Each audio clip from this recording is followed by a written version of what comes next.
Olá, pessoal, boa noite. Estamos ao vivo para mais uma live aqui no Conexão Esporte e Saúde, uma junção do Movimento Esporte Conecta com o Movimento Médicos Atletas. Então, espero que vocês já estejam cansados, mas do lado positivo, né, Mi, de ver eu e a Mi juntas. 2 anos aí. 2 anos aí. Estamos aqui hoje com três grandes personalidades aí da área médica e do esporte com a gente, para a gente falar sobre aspectos do doping no esporte. Eles vão se apresentar. Né? Temos um veterano de Conexão Esporte e Saúde, o doutor Roberto aqui, nem lembro, ele teve, acho que, a nossa segunda live há quase 2 anos atrás, falando de esportes de endurance, onde eu aprendi que endurance não é necessariamente pelo tempo que você pratica, a quantidade de horas praticando. Quem quiser saber mais, vai lá atrás e procura a nossa live. E o André Siqueira e a digníssima senhora, a mãe da minha amiga, Michele, a doutora Marta, mas eles vão se apresentar e contar um pouquinho deles para vocês. Eu sou a Alessandra, já aqui no Movimento Esporte Conecta há uns 2 anos e meio. Então, vocês vejam que bem no comecinho eu já encontrei a Michele, a gente já se juntou aí, que tem muito a ver nosso movimento. Eu sempre digo aqui que o nosso lema é conectar pessoas e ideias pela energia do esporte e tenho conseguido. O André chegou até mim nessa energia, né, André? Através do Ricardo Moura. E aí a gente se mantém aí em contato. Ele que hoje é um dos fundadores também do Instituto Jogo Limpo e contribui como parceiro do Clube do Movimento Esporte Conecta com seus áudios, seus ensinamentos aí para dentro do movimento. Então, hoje eu trouxe ele aqui junto com o doutor Roberto, a doutora Marta, para a gente falar de doping no esporte. Eu, de atleta, sou nadadora, de águas abertas, corredora também. E é isso, né, Mi? Eu sempre esqueço alguma coisa quando a Michele se apresenta. Engenheira de formação, né? E a gente vai aí se reinventando nessa nova jornada aí esportiva. E é isso, Michele.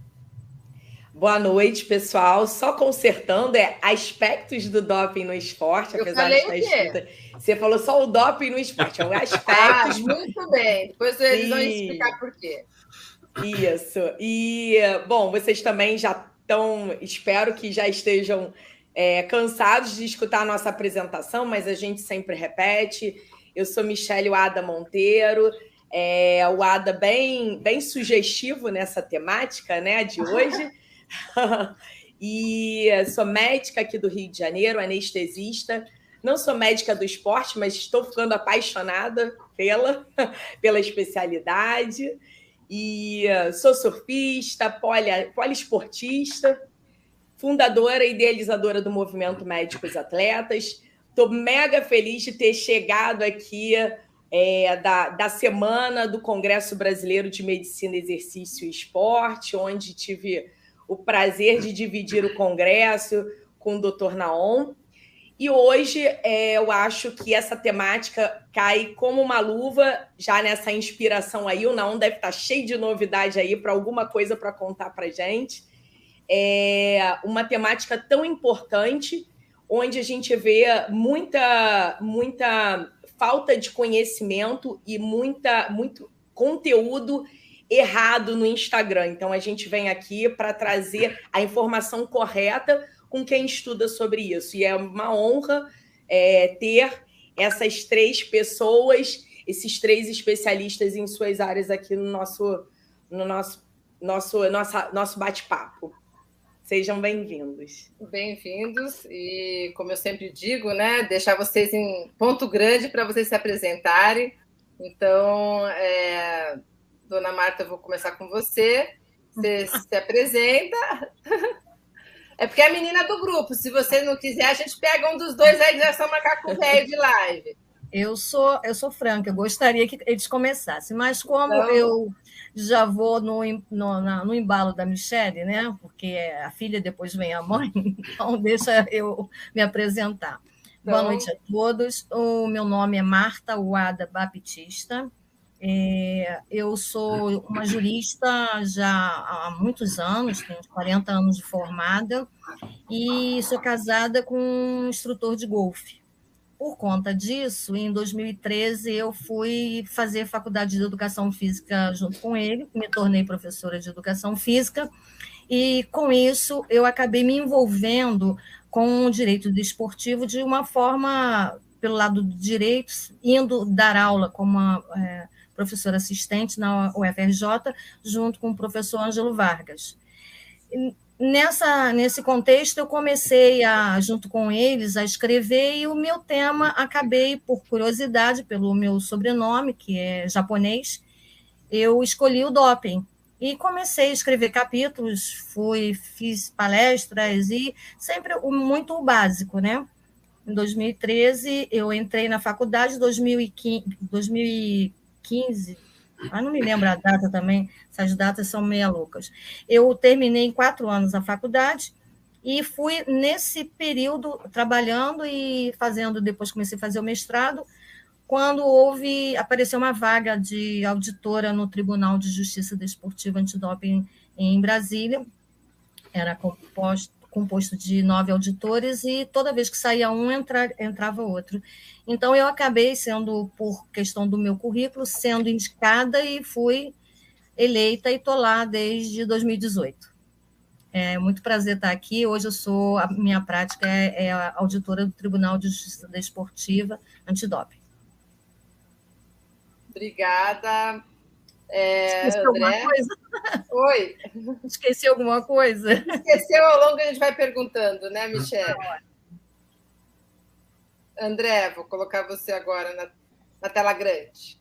Tá joia? Bem, boa noite. É uma satisfação estar aqui de novo com a Lei e falar um pouquinho sobre antidopagem para todo mundo que está nos ouvindo. Meu nome é André Siqueira. Eu tenho 2 formações. Eu sou oficial do Exército e sou professor de Educação Física. Um mestrado em cada uma.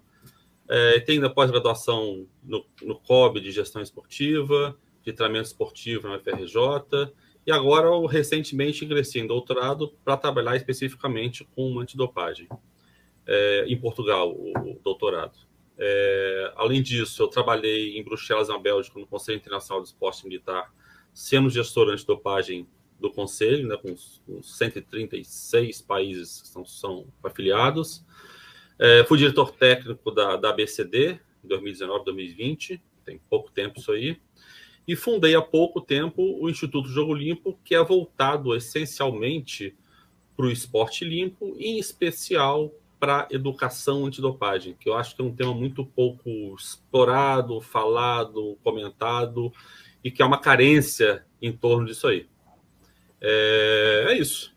Esse sou eu, um resumo breve. Obrigada, André. Doutor Roberto, desculpe te deixar por último, mas como você já esteve aqui com a gente... Para conhecer, um prazer estar aqui de novo. E, bom, como a gente já teve aqui uma vez, eu já coloquei parte do meu currículo. Vocês sabem, eu fui coordenador do serviço médico do Comitê Olímpico durante alguns anos, onde o combate ao doping era um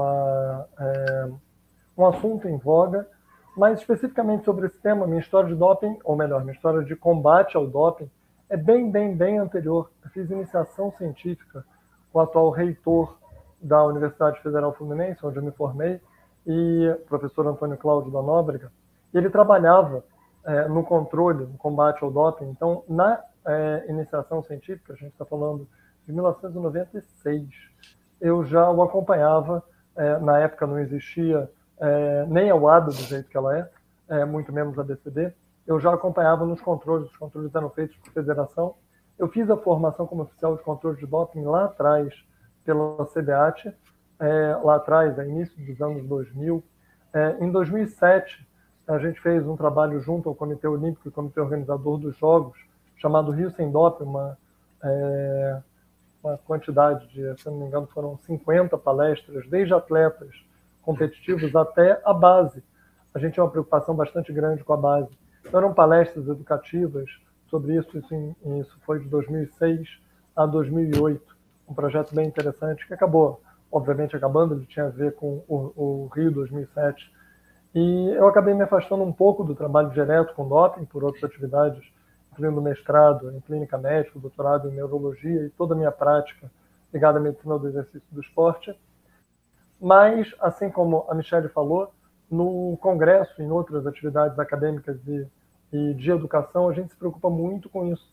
E eu já vou aproveitar e provocar, já que eu fui o último, eu ganho a prerrogativa de provocar os colegas, na preocupação não só do combate ao doping, aí eu vou colocar doping e dopagem, eu sou velho o suficiente nisso para usar não a nomenclatura mais atualizada em português, e sim o anglicismo que a gente está habituado a usar, mas para a gente pensar no doping, no combate em si, do qual sim, nós nos preocupamos muito mais na doença que é usar substâncias, a gente vai falar basicamente esteroides anabolizantes para esse público eu simpático miméticos, para a população do dia a dia, onde o nosso braço é muito difícil de alcançar na parte de educação, mas o impacto para a saúde da população é muito grande.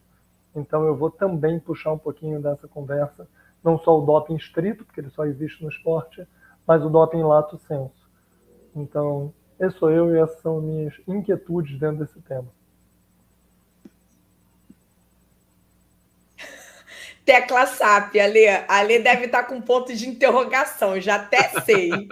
Por quê? Né, não, André? Pô, porque agora o nível, né? O Naon, calma aí, vamos tecla SAP, Naon, até me ajuda aí, hein? Primeiro que é verdade, doping, dopagem, eu falei assim, gente, são termos usados, né? Que a gente só escuta doping, doping, doping, mas você que vem do...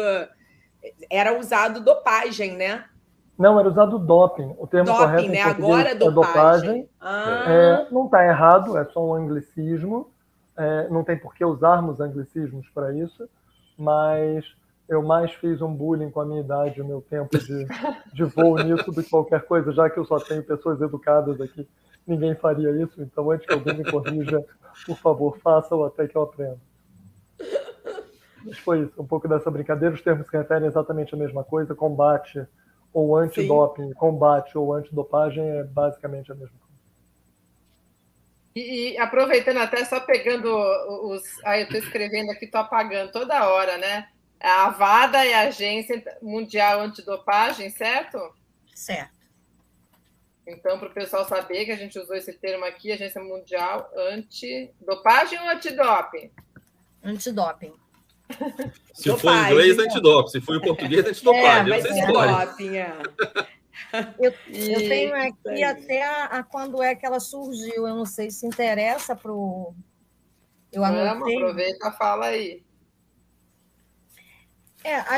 As informações que eu tenho, né? Porque as pessoas às vezes não sabem, ela foi criada, dá licença só eu fazer, porque eu tenho as minhas anotações de cabeça, eu não guardo tudo não, gente. A minha idade. Ajuda dos universitários. Quem tiver aí as datas, eu não sei não. Ela foi criada, mantida com orçamento colaborativo, né, e financiamento, 50% do COI e 50% de vários governos do mundo. Essa é uma informação importante também, saber de onde que vem a manutenção dessa agência, né, porque ela é uma agência mundial. E ela acabou querendo padronizar as normas para que o mundo todo pudesse trabalhar de forma igualitária, porque se cada país tivesse o seu modo de agir, de legislar, aí ficaria difícil. Então, ela veio e criou pontos dentro de cada local para que fosse representada, como aconteceu com o Brasil, que foi criada a ABCD com essa finalidade. Ela dá o início ao processo. Me corrijam os meus pares aí se eu estiver errada. A criação foi em 1999, salvo o melhor juízo. Essa data que eu estava procurando aqui. Bom, 1999? Em 99. Da UADA. E a ABCD em 2011 somente. Isso, gente, é muito novo. Muito interessante saber que um brasileiro participou desde os ensaios até a fundação da UADA. Tá? O professor Henrique de Rose. É verdade. Sim. Desde os primeiros anseios de se criar a UADA até realmente a criação dela, o professor Henrique de Rose, que estava no Congresso, inclusive palestrou, em uma das palestras dele ele conta parte da história nisso. Meu pai ele lá é no um dos tribunal. fundadores. E isso é um movimento interessante porque existia uma inquietude já há muito tempo sobre o papel do doping, como isso estava desvirtuando o esporte. A gente pode trazer isso lá de trás, a gente pode trazer isso lá de 36, se a gente pegar as primeiras documentações, onde não se falava de doping, mas era muito estranho. Os mesmos cientistas que sintetizaram a primeira vez esteroide anabolizante eram os mesmos cientistas da Alemanha que fez tudo para ganhar, inclusive um dos temas sobre trans, colocando homens para competir por mulheres.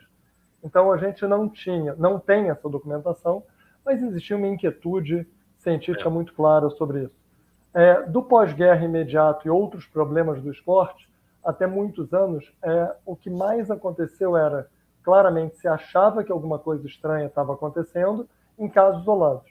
Até que um caso emblemático do falecimento de um atleta completamente sem motivo foi investigado como o óbito de um adulto jovem e, ao investigarem esse atleta, viram que ele tinha tudo o que a gente pode imaginar e mais um monte de coisa que a gente nem pode porque não tinha tecnologia na época.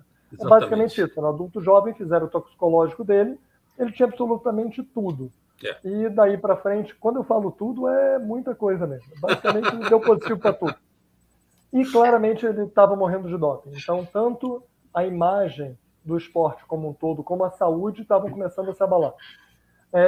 Em meados da década de 80, 90, com toda a pressão política de novo, isso começou a ficar difícil de lidar.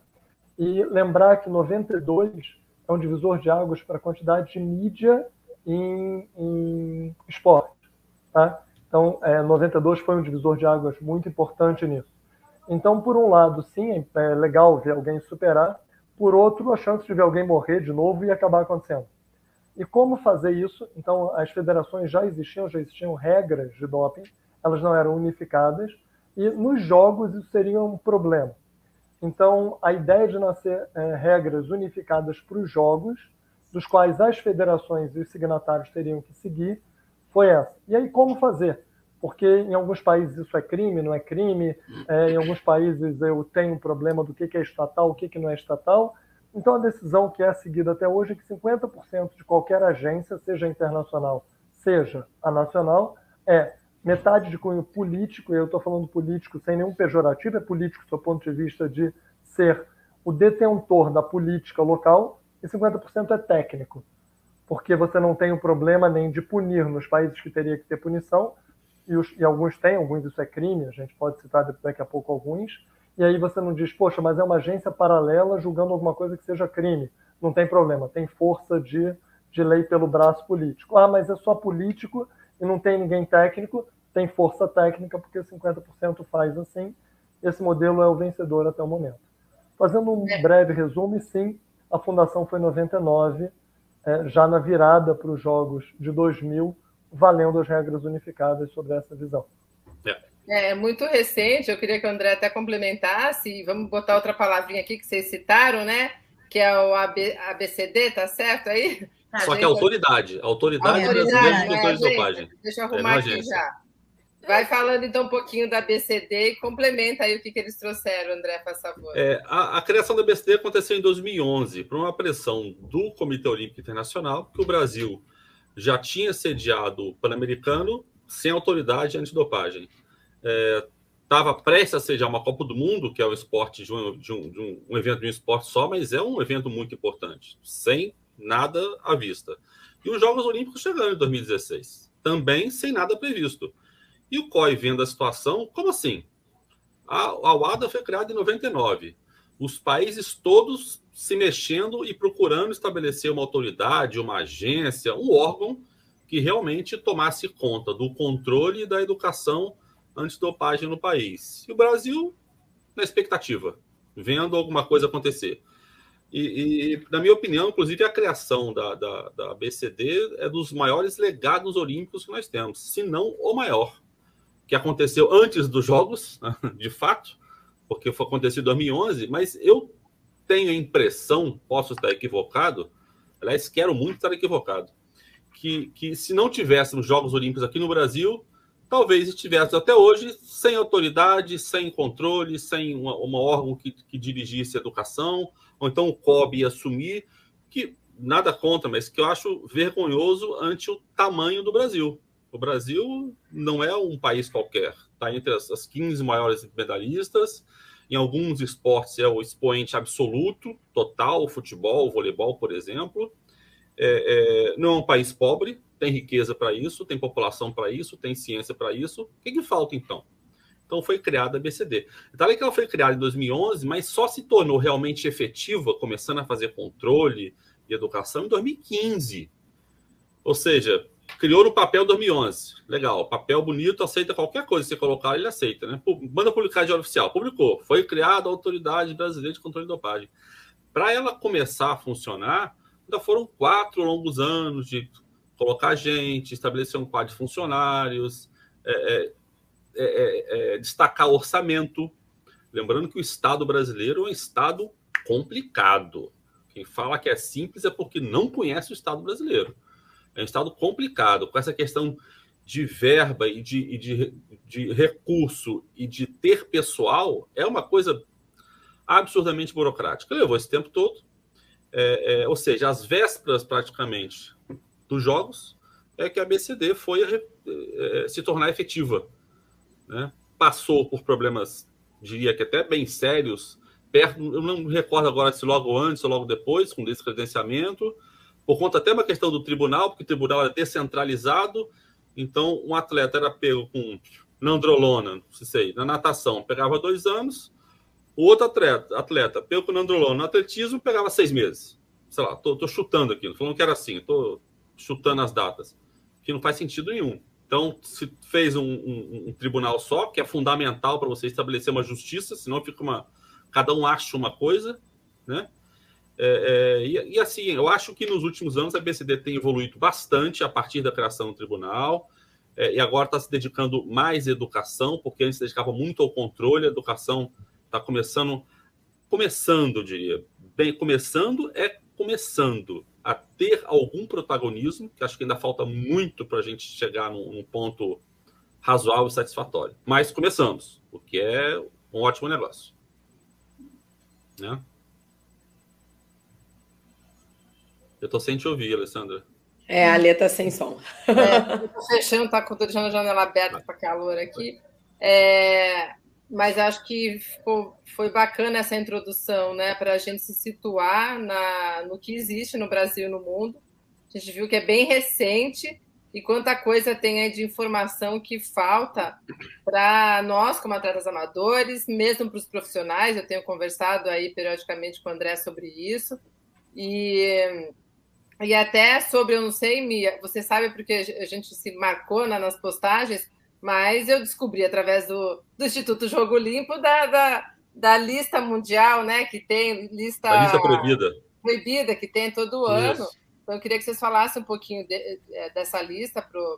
Eu não sei se quem gostaria de falar, mas para explicar o que é, e que isso é acesso de todos nós, né? No Brasil, a gente tem uma dificuldade até traduzirem, a lista já saiu, mas não sei se nós temos traduzido ainda.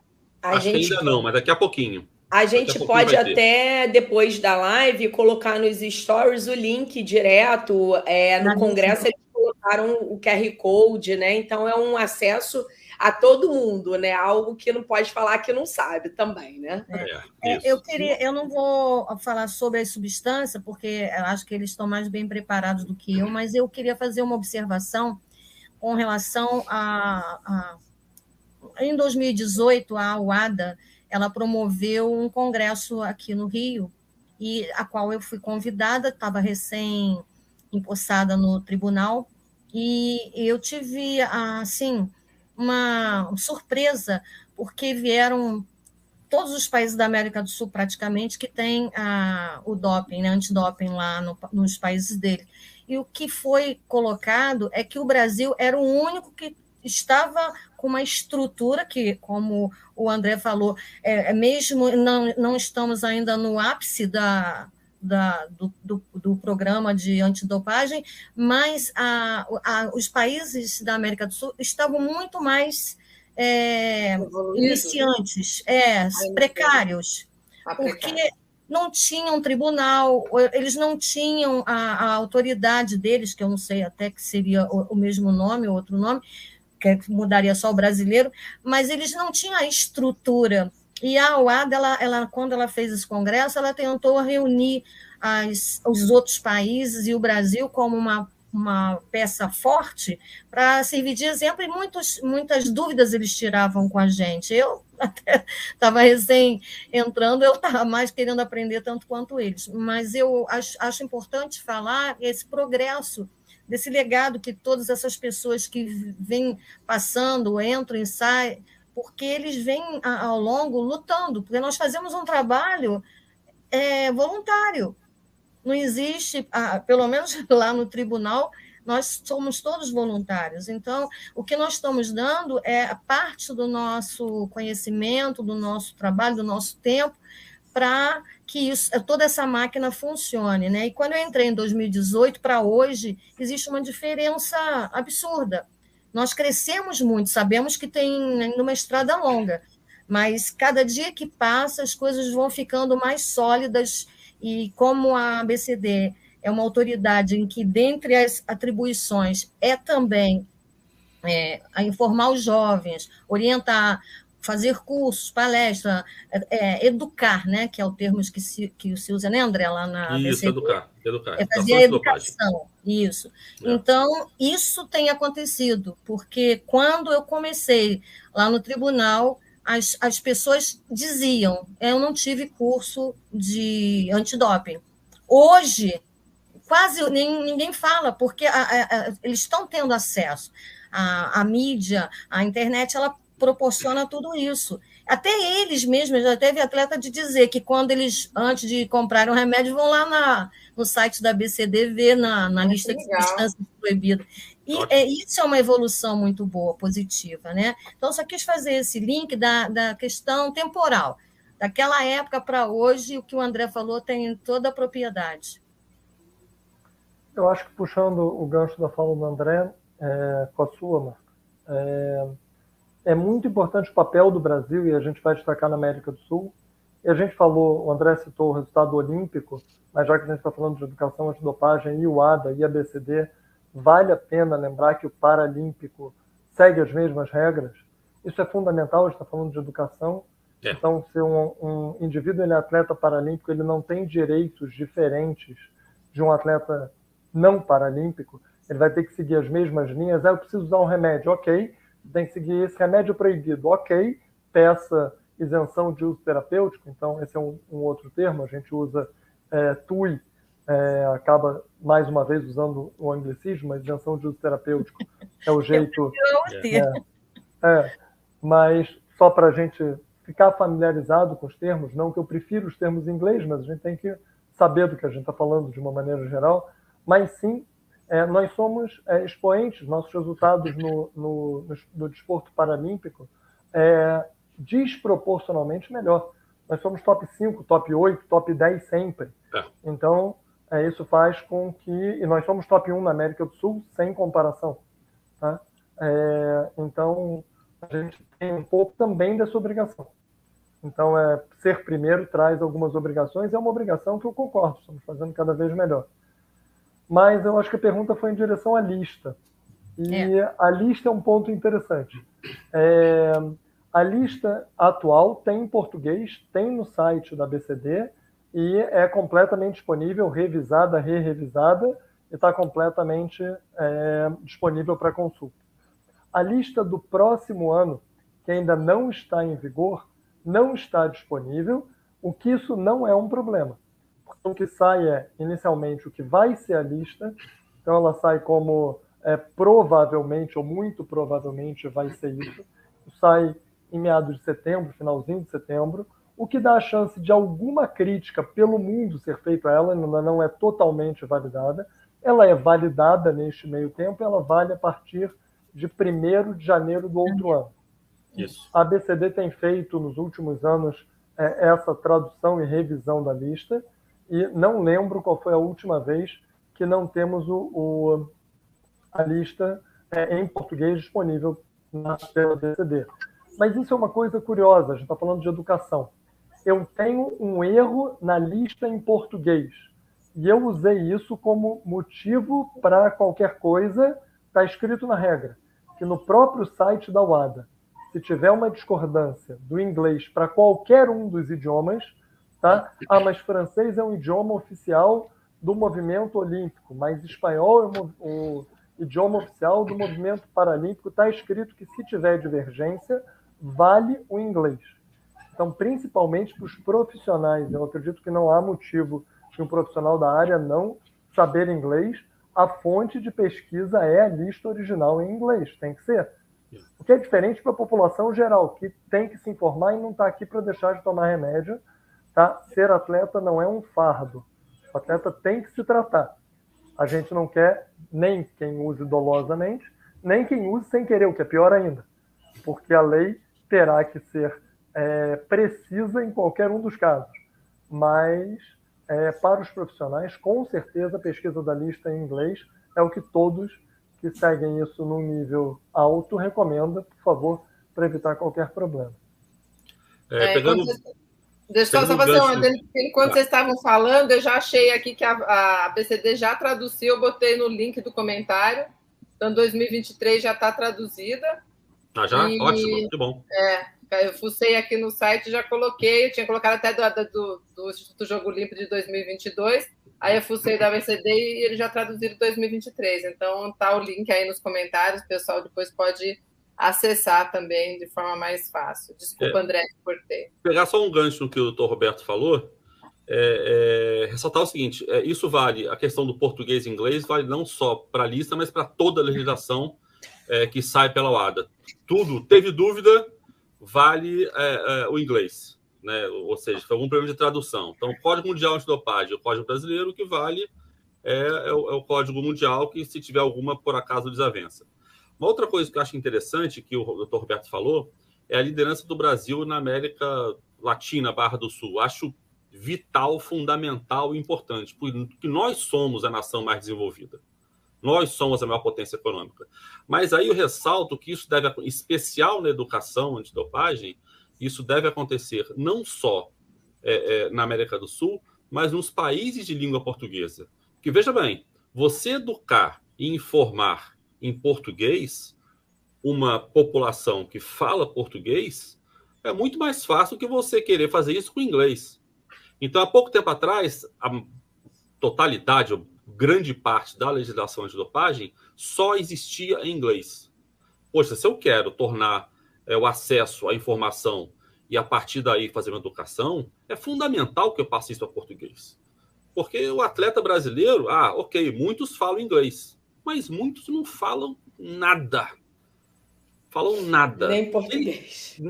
Pois é, às vezes nem português. E ele tem que saber, ele não pode não ser informado e não ser educado. Lembrando que isso é um direito do atleta, estabelecido também pela Agência Mundial. Ele tem direito a receber informação e educação. Só que aí vem outro ponto. O atleta brasileiro briga, luta e esperneia muito pouco por isso, eu acho. Então, muitos ficam sem informação, ou ficam com informação somente, mas não ficam com educação, que é um pouco diferente, e fica tudo bem. E aí vem outro problema. O gestor e o técnico, estou generalizando, tá? Isso, claro, que não acontece sempre. Ele, muitas vezes, ele veio de uma época pré-Agência Mundial. Uma época que não existia sequer controle de dopagem. Nada, zero. Então, ele acha isso tudo meio bobo, o atleta se informa, ele já sabe disso. Então, esse é o problema do atleta. E eu acho que não. Eu acho que é uma responsabilidade do gestor e do técnico. Quando eu falo de gestor em todos os níveis, tá?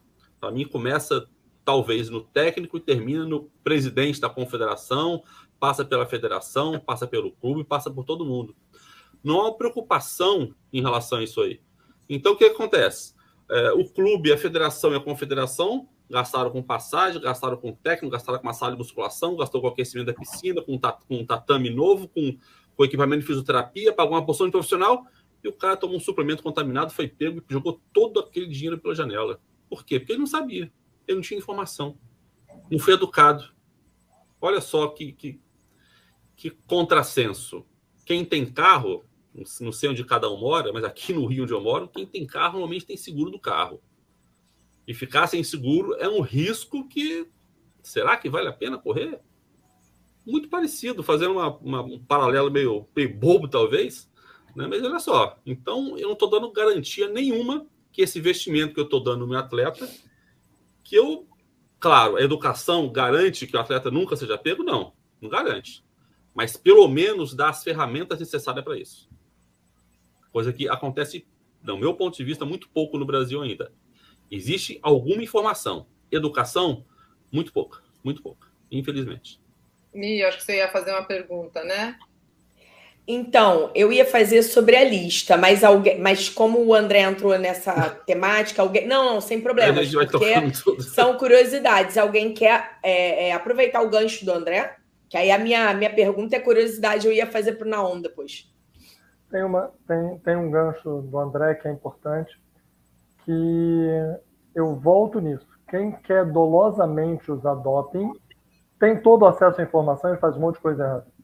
É muito difícil educar quem dolosamente, seja atleta binômio, atleta técnico, seja confederação, seja o que for, médico. Eu não vou poupar ninguém nas possibilidades, porque a história mostrou ainda. É verdade. Mas o que mais me deixa triste é quando claramente um atleta sem dolo infringiu uma regra de dopagem. E, invariavelmente, isso é por falta de educação. A palavra é educação. Educação em todos os níveis. Tá? Então, isso é triste. E, não raramente, trazendo lá desde o princípio da responsabilidade estrita até para o outro lado, mesmo que não estrita, se eu não consigo, pelo ônus da prova, provar que eu não fiz isso de propósito, e aí sim eu tenho que proteger o sistema e não o indivíduo, são as duas dificuldades da doutora Marta, que vive isso com certeza, e é muito difícil essa lógica, porque ela é um pouco contrária da lógica da maioria da justiça que nós vivemos, mas essa é a regra vigente no esporte nesse momento. Mas quando a pessoa faz sem querer e realmente faz, foi erro de educação. E isso é muito preocupante. E muito acontece, preocupante. Fato que acontece. Eu só vou dar um exemplo, pegando o gancho do Naum, rapidamente. Nesse meu doutorado, eu estou fazendo coleta do que os atletas consomem no formulário de controle de dopagem. Tá? E muitos atletas relatam que tomam neosaldina, que possui uma substância proibida. E veja bem, se existisse dolo, eu acho, né, que ele jamais falaria uma coisa dessas. E o cara coloca no formulário. Tomou o quê? Tomei, sei lá, alginac e neosaldina. Alginac é o quê? Inflamatório. Não tem problema. Mas neosaldina, você está escrevendo, você está atestando que você desconhece qualquer coisa sobre pelo menos um caso muito famoso de analítico adverso que acabou em punição por neosaldina. Vamos lembrar que houve um caso muito famoso. Tem. Então, não é nem por falta do caso famoso, é por falta de educação, de cultura ao respeito. Agora, vocês imaginem a situação que fica um auditor quando pega um RAA, que é o resultado, né? E antigamente, eu digo antigamente, em 2018, 2019, um RA vinha com 10, já teve casos que deu ver 10 substâncias proibidas no mesmo exame. E hoje em dia eu já vejo diferente, a coisa vai mudando, né? Eu acho que nós estamos numa época de contaminação. Contaminação é uma polêmica, ela é muito questionável, a questão de provar. Mas no início, eu que estou no tribunal como pelos atletas, representando, indicada pelos atletas, eu sofria em conseguir tentar ver, na minha ótica, a falta do dolo, dele ter sido levado para aquela contaminação sem saber. E era uma questão que me dificultava. Eu cheguei a lançar, o pessoal do tribunal até me brinca um pouco comigo, né? A investigadora Marta Wada, porque eu ia nas redes sociais para poder ver o que a pessoa publicava. Como eu tive um caso, eu não posso citar nome, eu nem vou citar caso, mas um exemplo, né? uma atleta que ela disse que tinha se dopado, foi o argumento que ela deu, com uma colocação daquele chip de hormônio, que ela era uma mulher, estava na idade. Aí eu comecei a ver a situação, que ela não tinha situação, que ela não era atleta de alto rendimento, não era de profissional, ela era amadora, e essas coisas todas vão confundindo, porque eles procuram defesa, e até que eu cheguei ao ponto de ver nas redes sociais dela, ela mostrando a performance dela, a melhoria que ela estava tendo de resultados, e tipo que ela... beleza. Ela estava conseguindo isso. Não, mas ela estava conseguindo isso com o treinador dela, o profissional, não sei o nome que ela dava, que era de outro estado, cada um fala de um jeito, e que essa pessoa estava trazendo para ela. Só faltou falar o nome do produto que ela estava tomando. Aí eu falei assim, meu Deus do céu, as pessoas pensam que a gente se deixa levar pela emoção. Eles choravam, cada um tinha uma tática de defesa, né? E nós ficamos assim, numa situação de não cometer uma injustiça.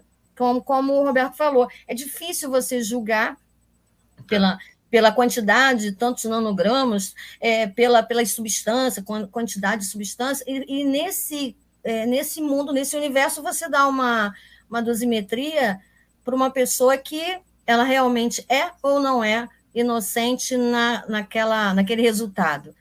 E a maioria, no início que eu via, eles tinham consciência. Agora, tivemos um caso de um atleta cego, que ele alegou que ele tomou o que o treinador dele deu, ele não vê. Isso foi a defesa dele. Só que ali, naquele processo, tinha uma série de provas que poderia nos levar a decidir se ele estava falando a verdade ou não. Agora, quando não tá, tinha uns que nem prova traziam, tinha outros que nem compareciam na audiência. Não vou falar em modalidade, porque ela é bem conhecida na área do antidoping. Mas os fortões não queriam nem saber da gente, deixava vir e... Então, é complicado quando você quer fazer um trabalho justo, pego no conjunto de provas para que você possa dar uma decisão, não favorecendo o que realmente não tem essa culpa toda, mas também não sendo benevolente com aquele que faz proposital, dolosamente, para ganhar resultados positivos. Então, isso, para mim, foi a parte mais difícil do tribunal, foi eu conseguir conviver com essas emoções, esses altos e baixos. Ale, eu tenho uma pergunta. Olha só, eu vou emendar já na minha outra. Bom, vocês estão falando em relação a dolo, a intenção. A minha pergunta desse assunto, né, dessa temática de agora, que o André trouxe, é em relação a uma curiosidade. Então, se é pego, né, se aquele atleta é pego, quem é punido? É só o atleta? É o atleta e o médico? Existem avaliações, né, julgamentos em separado? É o atleta, o médico e mais alguém? Essa é a minha dúvida. E bem leiga mesmo. E voltando à dúvida voltando à dúvida que eu ia perguntar para o Roberto, para o Naon, em relação à medicação. Essa medicação, a lista proibida, é considerada toda medicação. Eu queria uma definição também, assim, é toda medicação que vai melhorar uma performance? É isso? Bom, e a terceira? Está fazendo muita pergunta junto. Não, são só 3, é porque 2 acumuladas.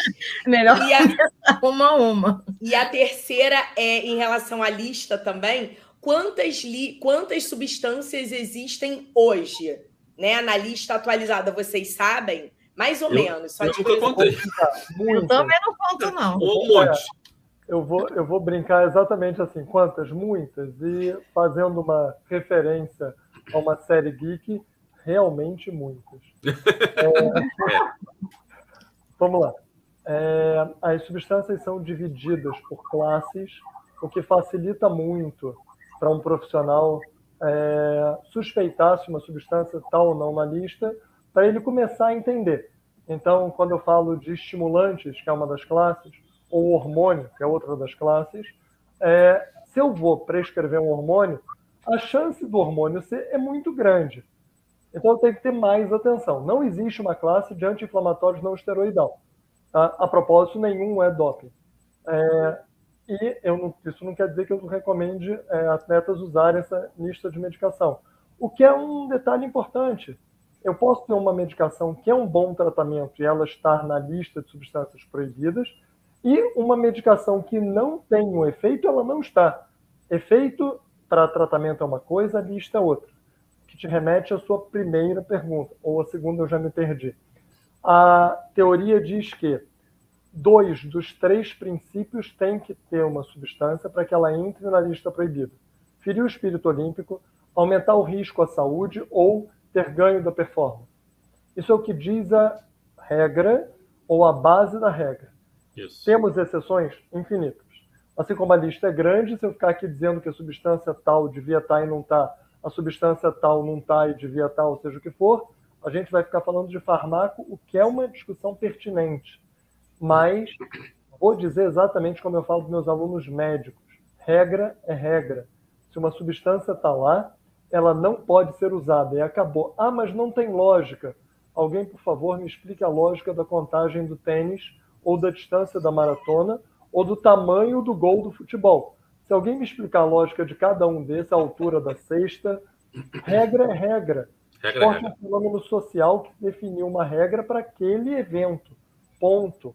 E uma coisa interessante competições diferentes podem ter sutilezas da regra diferentes. Por exemplo, quando começa o período competição, porque a regra em competição e fora de competição de substâncias é diferente.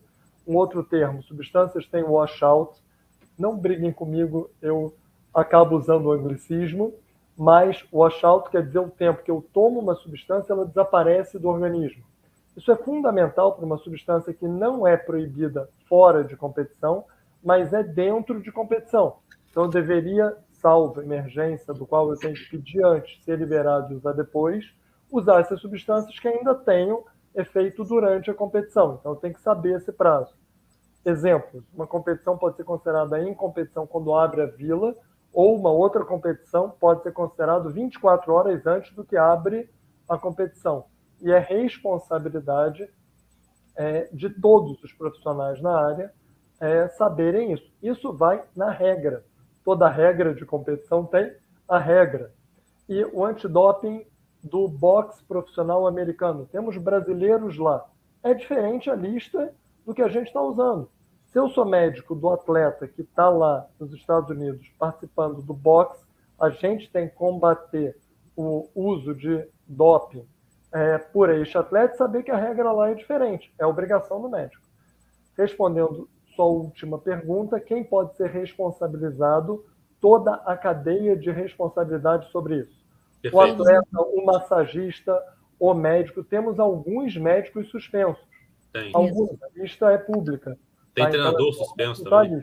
Tem treinador suspenso, tem massagista suspenso, tem administrador suspenso, tem fisioterapeuta suspenso, tem atleta suspenso. Atleta suspenso. Então, não, você foi perfeito. Eu só queria complementar as substâncias mascarantes, que a pergunta dela, se toda substância é para ganhar performance, não tem as mascarantes. Aí, se você puder dar uma explicação, que eu já vi que ele domina, né? Eu vou no ganho. Eu estou quase igual a menina fazendo perguntas. Uma substância, ela pode, de alguma maneira, sendo uma substância ou um método, tá? Não precisa ser uma substância. Se eu tenho uma substância que ela vai atrapalhar o processo em si, ela também vai ser considerada doping.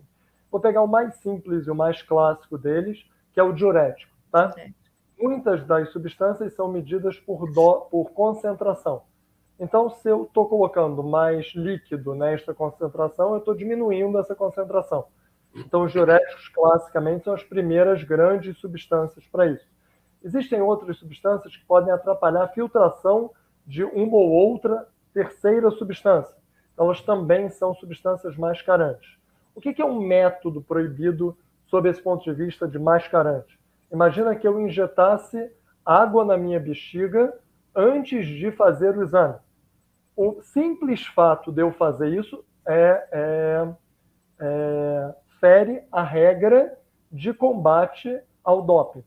Então, qualquer coisa que eu atrapalhe mecanicamente, fere isso. Eu pego uma substância que destrua proteína, um proteolítico, esse é o tipo de coisa. Põe embaixo da unha e jogo na minha urina, no meu pote, quando eu vou fazer o exame. Isso eu estou ferindo a regra? Estou. Eu fujo do exame, eu estou ferindo a regra? Estou ferindo a regra.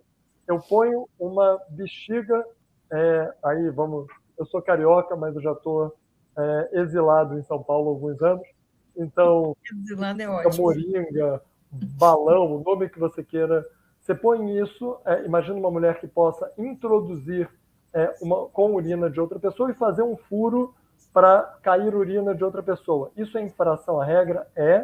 E todos esses métodos, entre outros, existem vários e documentados. Todos os que eu falei são casos que aconteceram. Eu não tirei da minha imaginação nenhum dos exemplos, eu só não citei quais foram os atletas, mas tudo na internet dá para saber nome e sobrenome desses casos. Existem N. Obrigada, Naomi. Deixa eu só colocar aqui, Mi, já tinha colocado, a Giovana deu um depoimento aqui, que também é de se pensar, né? A mãe, que a princípio não tem informação, foi dar uma Neosaldina para um atleta de 16 anos, que estava com dor de cabeça, o que é RAA, hein? Resultado analítico adverso. O jeito, o resultado a forma oficial É. de se chamar o que a gente chama, ou ouve na mídia, coloquialmente, resultado positivo. Não existe o termo positivo, ele é analítico adverso. Até porque tem que se entender. N motivos, do ponto de vista da farmacologia, poderiam dar falsos positivos. E não é justo para alguém que não tenha feito acusá-lo de um positivo de um falso positivo. Então, o termo que chega é um resultado analítico adverso. Nessa história, né, o Saldino, há muito pouco tempo atrás, teve um caso de uma atleta que chegou na competição, pediu para o fisioterapeuta: estou morrendo de dor de cabeça, tem um remédio aí? Teria mochila, pega ali, abre aquele zíper ali e pega. Ela pegou e tomou. Ela foi sancionada, quer dizer, nem lembro se ela foi sancionada, em quanto tempo foi, mas enfim, ela foi para o tribunal, ainda acusou o fisioterapeuta de exercício ilegal da medicina. Que quem prescreve medicamento é o médico, não é o fisioterapeuta, nem a mãe do atleta. Olha só que coisa. Né? E o brasileiro tem essa péssima mania, esse péssimo hábito, eu me incluo nesse pacote, tá, como brasileiro, de pedir remédio para qualquer um. Você vai na esquina, vem cá, remédio para não sei o quê. E primeiro que passa, toma isso aqui. Você vai na farmácia, compra e toma. Você muitas vezes nem sabe o que tem lá dentro. O atleta não pode fazer isso. Ele tem que ter noção que ele não pode fazer isso. Isso é muito importante. Né? Além da questão do controle, tem a questão da saúde dele. Né? Porque se está na lista e a questão de ser prejudicial à saúde é um dos 3 itens, como bem falou o doutor Roberto, então a chance daquele medicamento talvez ter um efeito colateral assim assado que me prejudicar pode ser grande. Pergunta para o médico. Ele estudou para isso, ele sabe disso. Pergunta para ele. Né? E quando você for ao médico, avise ao seu médico que você é atleta. Porque o médico do clube sabe. Mas às vezes até vai no dermatologista, que tem nada a ver, tá com alguma coisa na pele. Aí ele vai lá, passa a pomadinha. Ih, não falou que era atleta. Pomadinha, tinha alguma coisa que não pode. Entrou no corpo. Um abraço. Um abraço. André, sua gentileza de lembrar o que parece óbvio, né? Vou tomar um remédio, passe no médico antes. Também serve para os médicos lembrarem da sua fala. Fala para o seu médico, é fundamental, o atleta tem que falar. Mas eu tenho certeza que a anamnese é uma obrigação da prática médica. E eu tenho certeza absoluta que perguntar o que o indivíduo faz parte da anamnese. Então, se o médico fala, eu não sabia que ele é atleta, ele está inferindo em outros problemas da prática médica. Entendi. E se ele não pergunta, a maioria dos atletas tem uma ictoscopia diferente de não atletas. Então você deveria pelo menos suspeitar. Legenda. Quando eu olho o indivíduo, os sinais só visuais deste indivíduo. Tá? Olhando de fora, ectoescopia, olhar de fora. É o que a gente usa quando a gente só olha. O simples fato de eu olhar o indivíduo me chama a atenção, ou deveria chamar a atenção, que o indivíduo daquela faixa etária tem um corpo, um calo na mão, um lado diferente do outro. Eu não preciso dissertar que atletas parecem diferentes da média, infelizmente, que a média fosse toda ativa. Então, é obrigação do médico perguntar sim. Tá? Muito bem colocado, muito bem colocado. Então, eu acho que é uma cadeia de responsabilidade. O atleta não fala, o médico não... E aí, e aí vai parar na Marta. E o pior é quando o atleta traz como prova o receituário daquele medicamento, onde sabemos que contém a substância proibida. Aí o médico se defende dizendo que não sabia e o atleta bota aquela porção de print de conversa. Doutor, eu tenho competição, eu tenho treino, eu tenho... E aí, vamos fazer o quê? O médico tem que ser sancionado, porque não tem jeito, gente. Ele se declara médico do esporte, que eu acho que foram os casos dos, não sei quantos, mas tiveram médicos condenados, afastados, né? A gente faz todo o procedimento, pede lá ao tribunal que faça, comunique o CRM e por aí vai. Mas é difícil, são essas coisas que chegam, aí nós vamos ter que ver o outro olhar, o que se traz de provas e o que a gente tem como concluir disso tudo, né? Porque tudo isso que o doutor Roberto está falando é uma realidade. Olha, eu queria fazer uma observação nesse início de assunto que o André colocou e o Naon engajou. Eu sou anestesista, né, e eu fiz residência num hospital militar, foi no Marcílio Dias, na Marinha do Brasil, e como o Naon muito bem disse, eu sabia perfeitamente quem eram os meus pacientes atletas, né? Atletas militares, mas atletas. E pela ectoscopia, que a Lê já sabe o que é. Inclusive, a fisiologia do atleta é totalmente diferente, né? Então, eu anestesiar um atleta era nitidamente diferente e eu sempre falava isso com os meus residentes. E aí, vocês trouxeram uma informação, né, um assunto, uma temática que eu acho muito importante, já que a gente está falando tanto de educar, conscientizar, né, e não só educar e conscientizar o atleta, os atletas, enfim, eu acho que é todo mundo que está envolvido, e não só os médicos do esporte. Mas, assim, isso é uma briga minha no movimento que eu não sabe, onde a gente não aprende na faculdade de medicina nada sobre exercício físico. Para começar, a gente já sai perdendo e muito. E aí, nem sobre o esporte, muito menos sobre lista proibida e muito menos sobre... Não tem uma palestrinha, né? Então, o médico generalista, o médico especialista, não médico do esporte, ele também atende numa emergência. Eu anestesio, como eu anestesiei no Marcílio Dias, atletas que competem, porque existem Olimpíadas militares, enfim, e que eu acredito que estejam submetidas a essas mesmas leis. E aí, claro que eu não tinha essa visão, eu perguntava se competia, porque eu sempre pergunto se faz atividade física por conta dessa fisiologia. Mas eu acho que é algo que a gente tem que pensar de conscientizar da mesma maneira que a gente pergunta se o paciente é hipertenso, se é diabético, se ele usa medicações tais por conta de efeitos colaterais e efeitos aditivos e sinérgicos, né, com drogas anestésicas, por exemplo. Eu suspendo a droga tal, eu suspendo o hipoglicemiante, eu não suspendo... Como tem isso, eu acho que seria muito importante, eu estou puxando a sardinha para anestesia, mas eu acredito que em várias outras especialidades isso se encaixa bem, da gente começar a trazer para os especialistas e outros profissionais da saúde essa conscientização, né?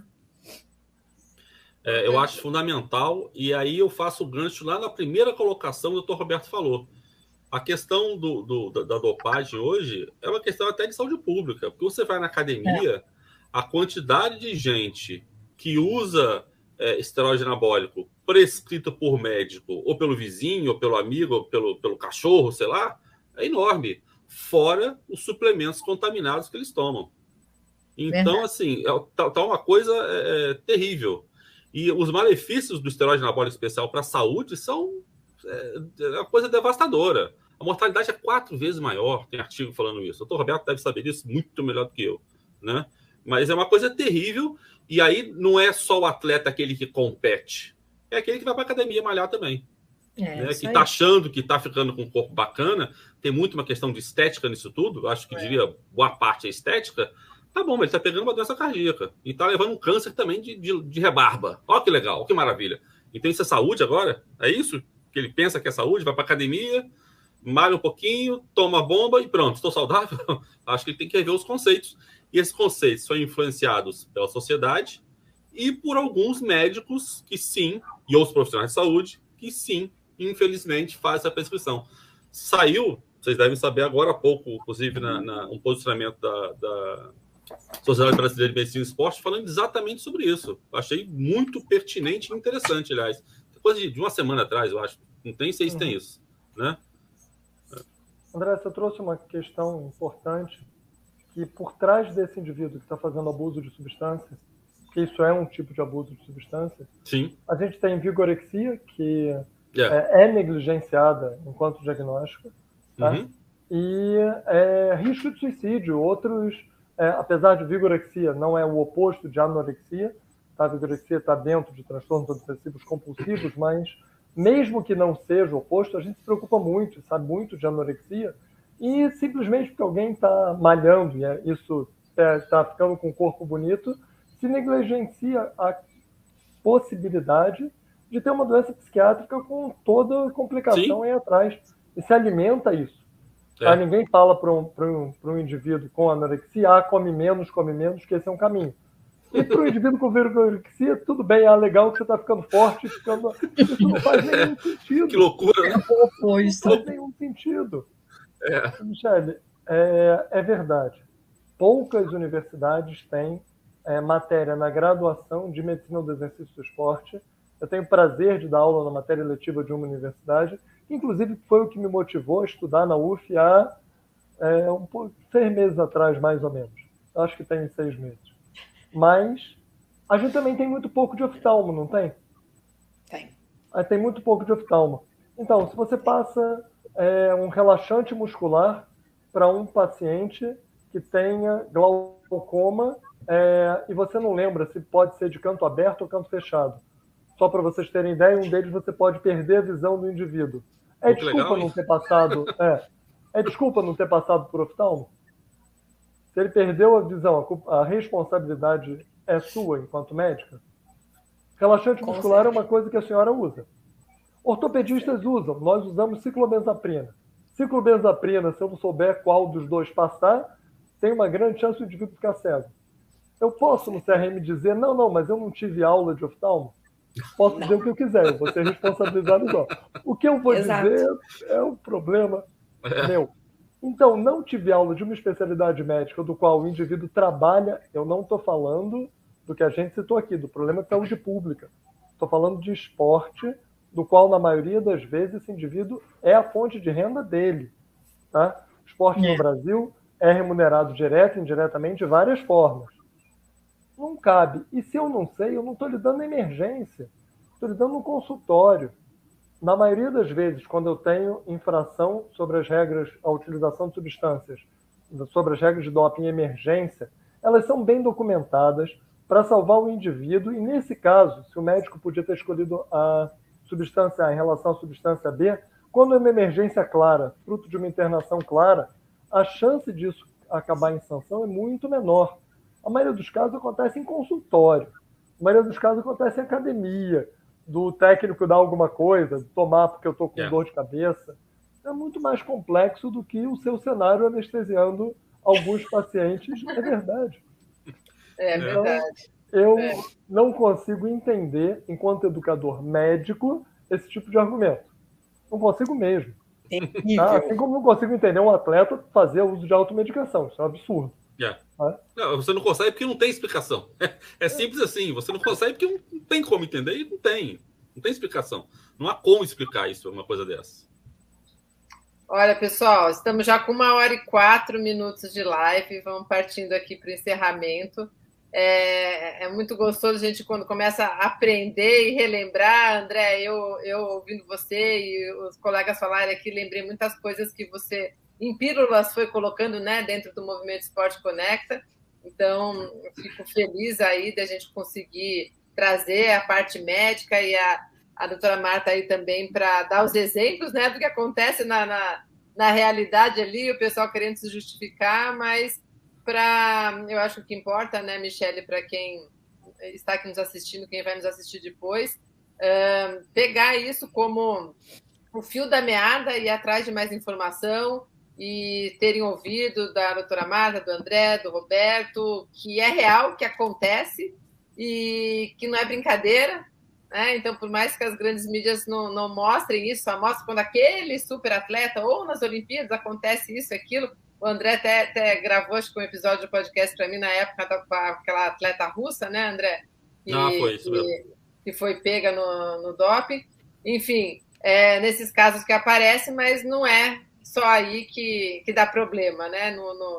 Então, é legal a gente ter puxado essa temática aqui com vocês. Da minha parte, já super agradeço, obrigada.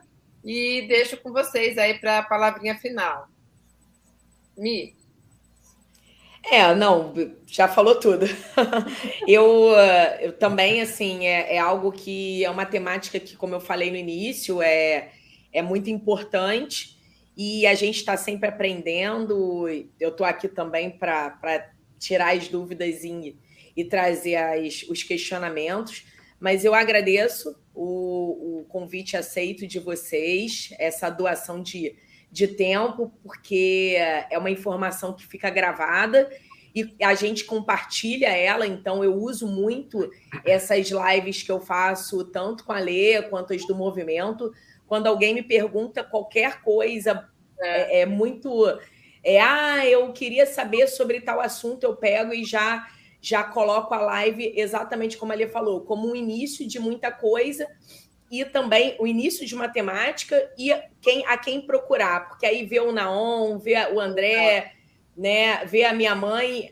Eu queria saber como é que eu faço para entrar no tribunal. Poxa, eu gostei muito. Como é que eu faço para entrar na BCD? Não só a gente está aqui pegando muito nos aspectos do doping, mas é interessante também o caminho traçado. O Naon falou uma coisa muito interessante, que ele estuda o assunto antes de existir uma organização mundial, né? Que foi em 1999 e ele já estuda o assunto em 1997. Então, assim, a trajetória dos especialistas também é algo que eu acho muito importante, né? Então, vocês são exemplo e inspiração, né? Assim como o Dr. De Rose fez todo trilhou, né? E a gente vai atrás naquele caminho de trilha. Quem faz trilha sabe como é bom ter um caminho trilhado. Eu acho uma trilha já desbravada, isso ajuda muito quem chega depois. Então, eu acho que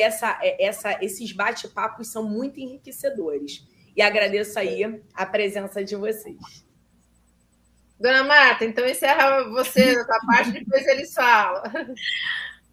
Primeiramente, eu quero agradecer o convite, para mim foi uma honra. Aprender com vocês é sempre muito importante, eu sou sempre aberta a conhecimento e eu vi que o povo aqui manda muito bem. E para quem está assistindo, sendo atleta ou não atleta, eu acho que o mais importante não é saber que um atleta teve a sua carreira interrompida por causa do doping, não é saber que a saúde dele é bem prejudicada, ele tem problemas sérios, eu já vi até casos muito de não atletas, mas pessoas em academia se dopando, então... ou a questão de romper o fair play. Eu acho que, seja em qualquer dos três casos, quem assiste a um debate, a uma live, a um comentário, a troca de experiências sobre esse assunto, tem que considerar que isso tudo é muito importante, seja para ele, seja para o parente dele, porque a gente vive esse dia a dia sem dar a importância necessária. E eu hoje estou, graças aí à minha filha, estou fazendo a minha musculação, porque ela antes me chamava de sedentária, sabe?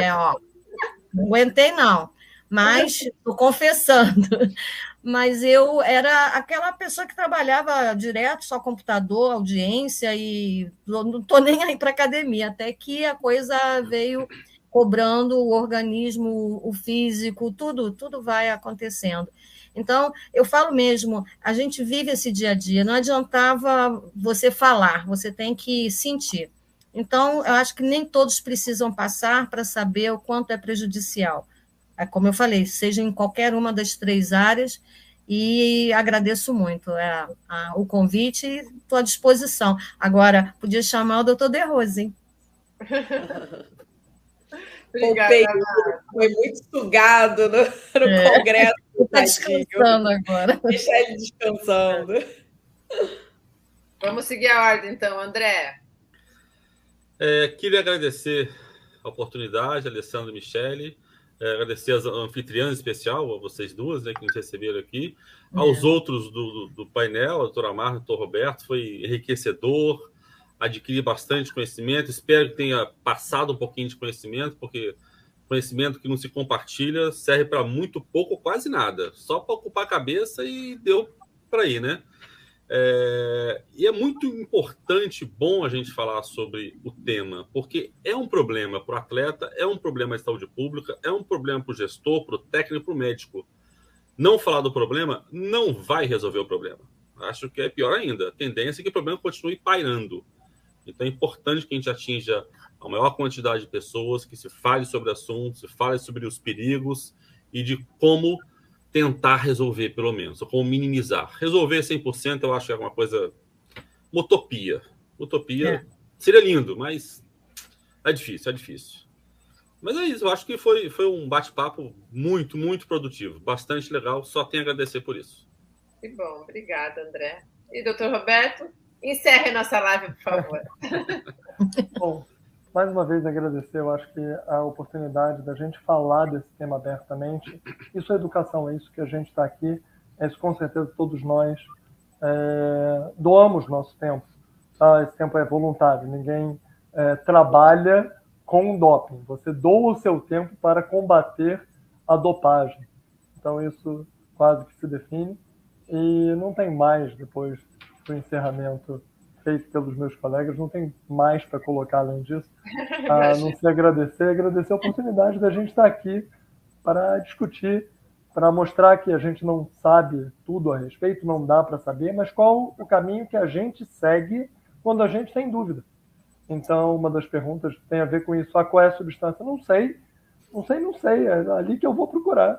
Não importa se eu faço isso há 6 meses ou há 30 anos. Eu ainda não aprendi, não vou aprender. Mas é ali que a gente procura, é assim que a gente faz. Isso. E é assim que a gente vai continuar aprendendo. Muito obrigado pelo nosso prazer estar aqui com vocês e com todo mundo que vai assistir a gente. Obrigada, pessoal. Lembrando que vai estar lá no YouTube Segue a Lei e também ouçam a gente no podcast Conexão Esporte à Saúde. Então, temos lives ali de vários assuntos, né, Michele? Temos que fazer uma enquete aí para ajudar a gente a montar as lives de 2023. Não, já estamos finalizando o ano ali. Mês que vem é a última live do ano já. Nossa, rapidinho. A gente vai até novembro, a gente vai de fevereiro a novembro. É isso aí. Então tá, pessoal. Boa noite, viu? Obrigada. Tchau, tchau. Obrigado. Tchau. Boa noite.